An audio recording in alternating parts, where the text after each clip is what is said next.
Bonjour à toutes et à tous. Désolé pour ce petit retard, petit souci technique qui a été réglé. Merci à vous tous qui nous suivez à la fois ici, donc à la CIEM à Paris, dans le 15e arrondissement, et en direct. Bienvenue à cette 5e journée de recherche et innovation de la filière tête-cou. Alors, comme à chaque rencontre, on rappelle un petit peu ce qu'est la filière tête-cou, qui la compose, avec qui est-elle associée et quelles sont nos actions récentes. C'est donc un rassemblement de structures qui s'occupent de malformations, tête, cou et dents, avec plus de 2000 malformations qui sont prises en charge par les équipes médicales. C'est essentiellement 5 centres coordonnateurs dans plus d'une trentaine de villes, près d'une centaine de centres de compétences répartis sur tout le territoire national, à la fois en métropole et outre-mer, une trentaine d'associations de malades et plus de 30 laboratoires partenaires aussi. Alors, quelles sont nos missions exactement ?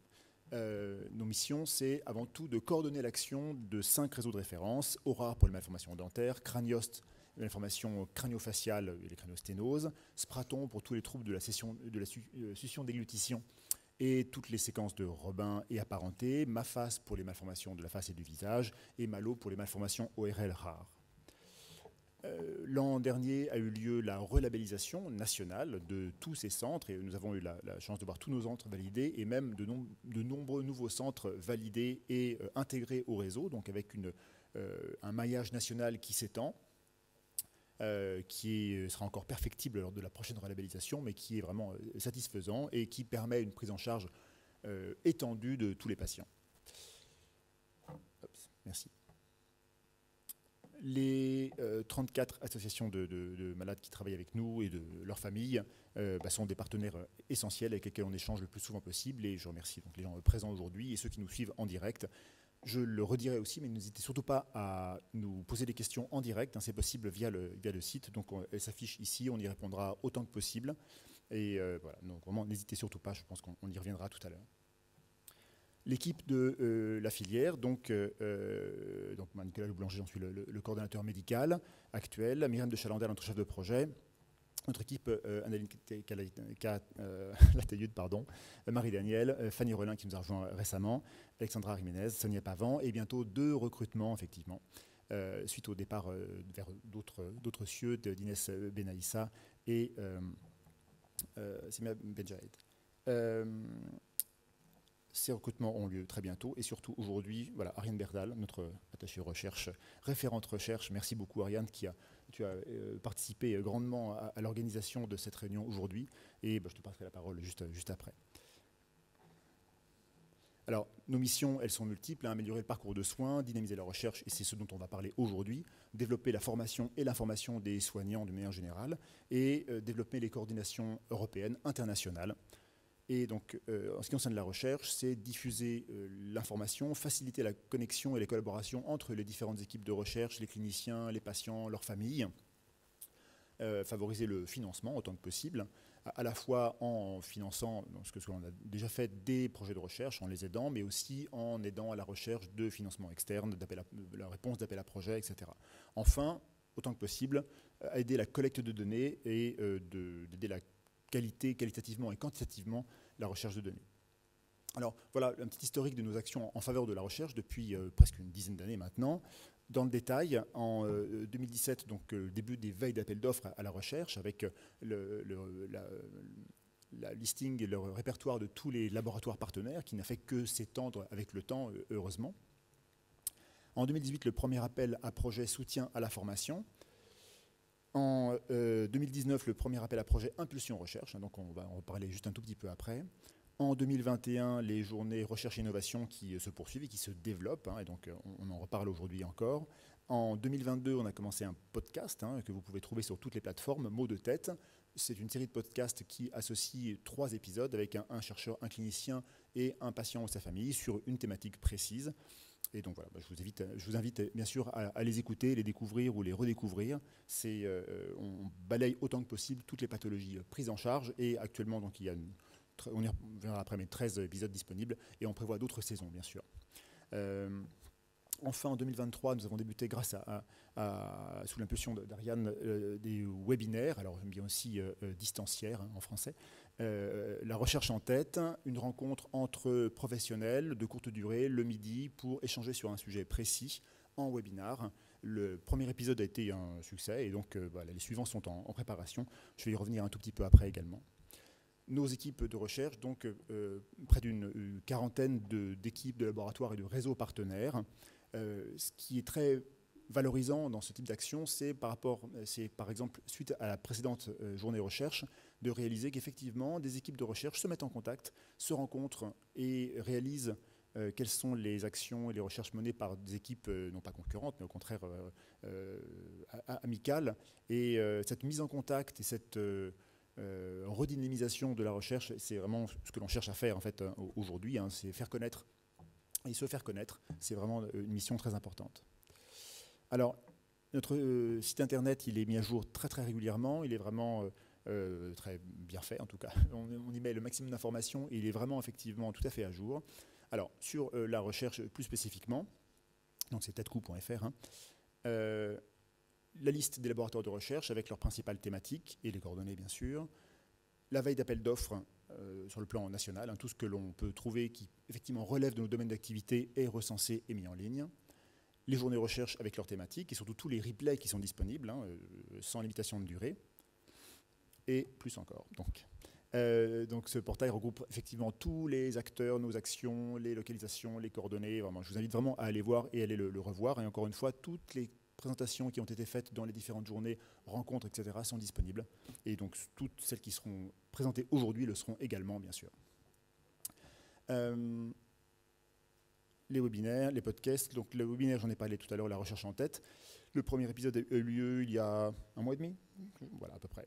Hein, également disponible en replay. Allez le voir, c'était vraiment très, très intéressant. Et c'est un format de relativement courte durée qui permet justement d'un échange rapide et je dirais pendant lequel on garde toute son attention. Un webinaire de 4 heures, on sait que voilà, c'est jamais possible.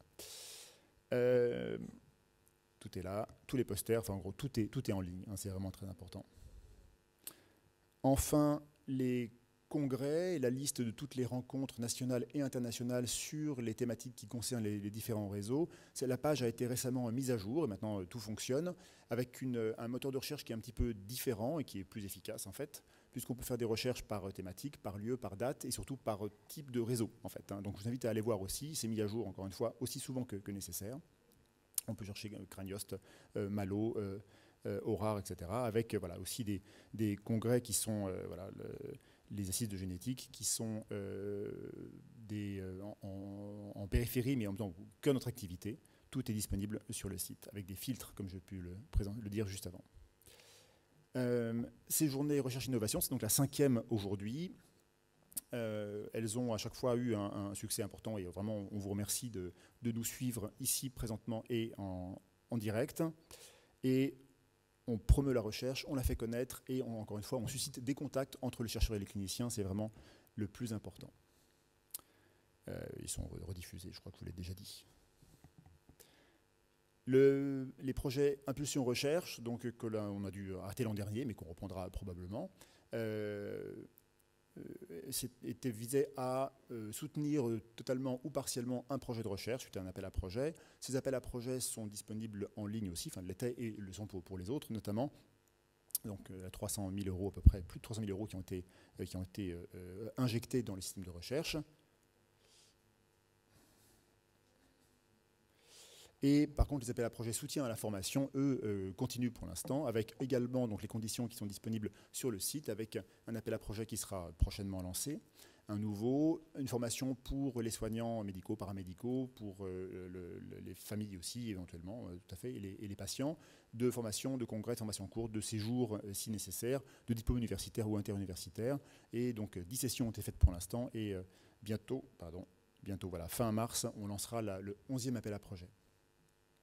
Jusqu'à présent, donc plus de 60 financements répartis de manière presque équitable sur tous les réseaux.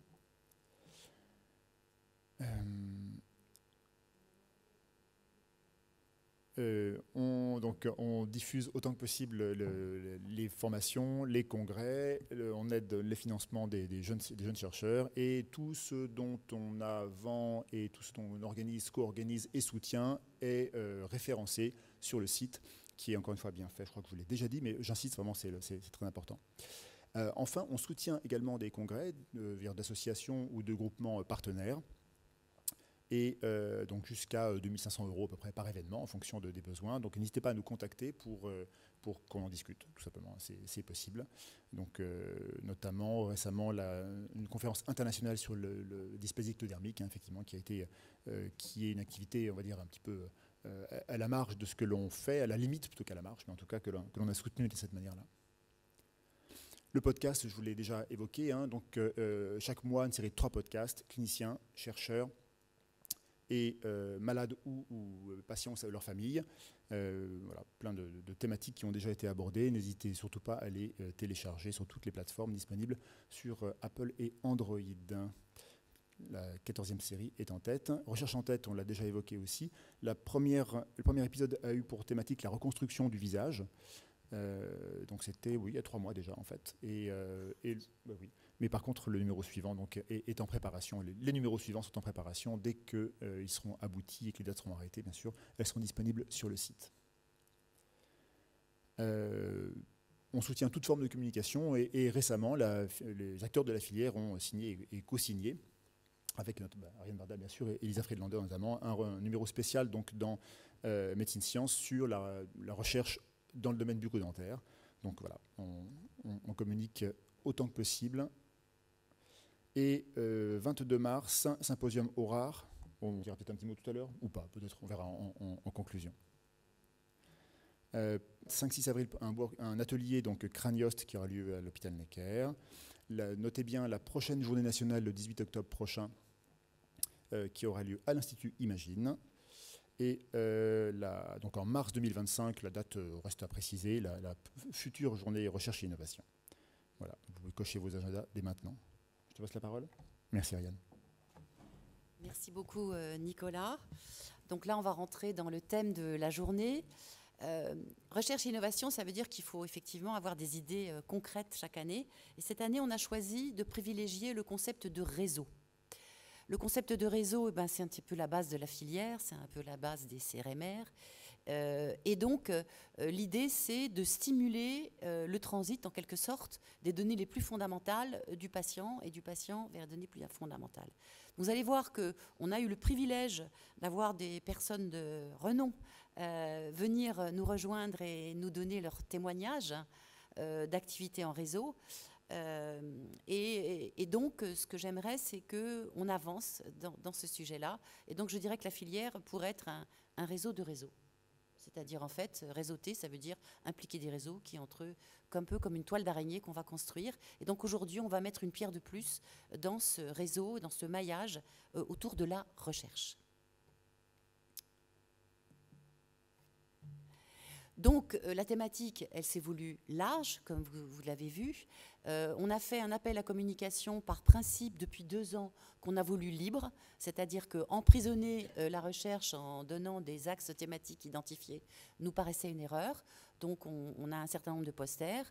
L'avantage que ces posters ont, c'est qu'ils seront effectivement mis en ligne et qu'on va donc, par exemple, avoir ceux qui ont eu un financement recherche de la filière qui vont pouvoir contribuer. Donc, on a des appels à communication, toujours pareil, libres, que vous allez voir, des conférenciers qu'on va évoquer à l'instant. Les posters doivent être très, très, très bien organisés puisqu'ils vont avoir un prix. On va donc passer un jury et on va avoir nos petits étudiants, post-doc, jeunes, seniors qui vont donc se confronter à nous. Et donc, il y a un livret de communication qui est disponible. Donc, vous voyez, donc l'idée, c'est que là, nous sommes une 50aine de personnes en salle. Nous avons à peu près le double de personnes qui sont actuellement en live avec nous. Et bien sûr, nous aurons aussi un relais post-événement. Donc, le premier de nos conférenciers, and I apologize, I'm speaking in French, Dr. Yangshai. So Yangshai is a maxillofacial surgeon, but is also a very prestigious researcher in developmental biology. Donc, vous avez compris, nous sommes à Los Angeles. Nous sommes dans un endroit où est née la génétique moléculaire dans le laboratoire de Harold Slavkin, qui avait dirigé le NCDR. Et Jan Shai a développé un axe qui s'appelle, donc un axe de recherche, et un réseau qui s'appelle FaceBase, qui est exactement ce dont on rêve en fait d'installer chez nous. Donc après, on pourra aller voir l'INSERM, on va voir le directeur de l'INSERM, on lui dit on va faire la même chose, monsieur, voilà, en lien avec la filière. Pourquoi pas? Et donc, Yang Shai va nous expliquer un petit peu comment ça fonctionne. Il est lui-même impliqué, comme vous le verrez, dans une recherche translationnelle, c'est-à-dire il a une journée de consultation par semaine et il fait du laboratoire. Donc, on va dans l'innovation et la recherche. Donc, ensuite, vous allez avoir toute une série de présentations. Ces présentations, vous allez les observer, vont balayer un peu tous les thèmes et donc ont été sélectionnés à partir des communications libres et impliquent tous les réseaux. Vous allez ensuite avoir un francophone, français d'origine, je viens de le découvrir en lui parlant tout à l'heure, qui lui-même anime un réseau. Alors c'est un réseau très original et très innovant, puisque l'idée aujourd'hui, c'est de faire une participation citoyenne. Nous, on parle d'associations de patients.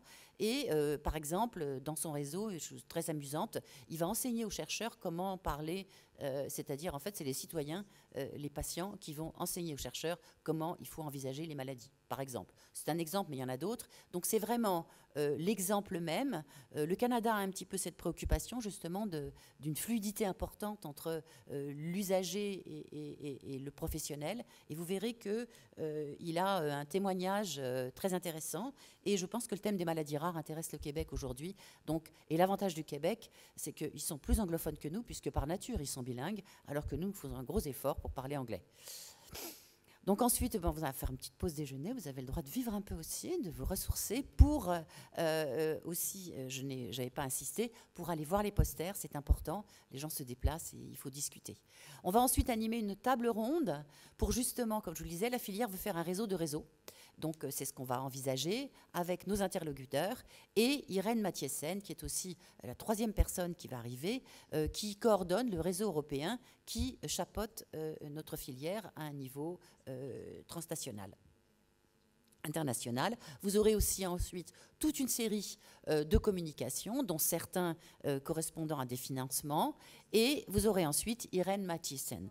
Donc Irène Mathiesen est une chirurgienne, plasticienne, des Pays-Bas, on est à Rotterdam, et qui coordonne avec beaucoup d'énergie le réseau européen de référence, il s'appelle Craniofacial Anomaly and Identity Disorders. Et donc, en fait, c'est un petit peu le pendant de MyFace, mais plus orienté vers l'aspect peut-être fluidité des échanges autour du patient d'abord, MyFace étant un tout petit peu plus le côté de la science au patient. Vous voyez, vous avez en fait un système qui va nous permettre d'articuler tout ça. Donc, Irène Mathiesen a eu la gentillesse de venir. Donc, n'hésitez pas à poser des questions, que vous soyez dans la salle à distance. Regardez les posters, c'est important. Consultez les résumés et visitez le site. Et merci beaucoup et bonne journée. Merci à toute la filière et toute son organisation, Nicolas, le staff, Myriam, pour tout le travail qu'ils envisagent.